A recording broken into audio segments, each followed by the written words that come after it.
خبر شامل کرتے ہیں راولپنڈی سے۔ گھر میں گیس لیکیج سے لگنے والی آگ میں جھلس کر بہن بھائی جاں بحق ہو گئے، جبکہ ان کی والدہ کی حالت تشویشناک ہے۔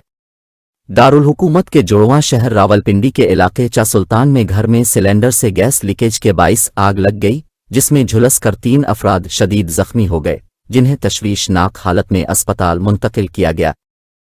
ترجمان ریسکیو 1122 کے مطابق گھر کے اندر موجود سلنڈر سے رات بھر گیس لیک ہوتی رہی۔ صبح بچوں کے لیے ناشتہ بنانے کے لیے ماں نے ماچس جلائی، جس کے بعد گھر میں آگ بھڑک اٹھی، جس کی زد میں آ کر خاتون سمیت 18 سالہ فائزہ اور 6 سالہ محمد آصف شدید زخمی ہوئے۔ تینوں زخمیوں کو تشویشناک حالت میں اسپتال منتقل کیا گیا، تاہم واقعے میں دونوں بہن بھائی زخموں کی تاب نہ لاتے ہوئے دم توڑ گئے۔ طبی ذرائع کا کہنا ہے کہ جھلس کر زخمی ہونے والی بچوں کی ماں کی حالت نازک ہے۔ دوسری جانب امدادی ٹیموں نے گھر میں لگی آگ پر قابو پا لیا ہے۔